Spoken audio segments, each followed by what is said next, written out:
Hey everybody, Lio Convoy here with that second off the cuff I promised. A few days ago, I went to see one of the most hyped up films of the year, Black Panther. So I figured I'd tell you my thoughts. As always, there are spoilers ahead, so you've been warned. I have some mixed feelings about this movie, not because I think the movie is bad, quite the contrary. I enjoyed the heck out of it. But since I don't want to start this with my issues, we'll start with the positives. Firstly, the cast was very strong and very well chosen. This movie absolutely does its job by making you forget these are actors. They blend that seamlessly into their characters. Chadwick Boseman especially. He is the perfect choice for T'Challa, and T'Challa is honestly one of my favorite archetypes, the righteous and noble king.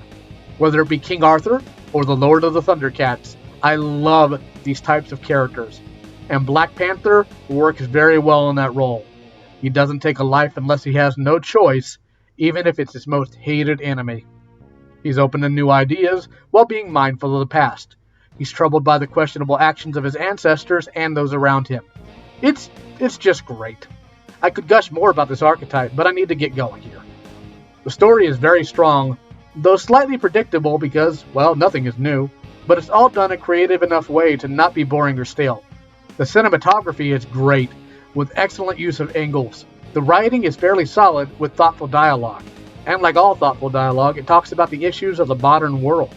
Its soundtrack also invokes quite a bit of traditional African vibes that may make you think you're watching The Lion King in certain scenes. It works perfectly for the film, and its lyric songs also work well with the film, never being or feeling out of place. That being said, I need to talk about my issues with the film. A lot of people out there are trying to wrangle this movie into being the best superhero movie of all time. But it's really not. And I mean that as in it's not a superhero film. It's a spy thriller combined with an almost Shakespearean plot. And that's not a bad thing. Were this a standard superhero film, I think it would have lost all of its charm. While that's not a point against the movie itself, I still felt it needed to be said. My minor issue with the movie is that it has an obsessive use of CGI. In some parts done so much it looks ugly and unnatural. I really think they need to start either using practical effects until it's not possible and supplementing it with CGI, or just go whole hog and animate the movie completely. It just bothers me on a visual level. My major issue with the movie is this, and again, spoilers ahead. When Killmonger challenged T'Challa. Killmonger should have been wrecked.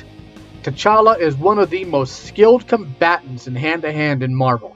He's mastered over 100 martial arts forms and many weapon forms. And while I can understand someone could say that's the comics, not the movies, there's no indication that it doesn't hold true in the movies either.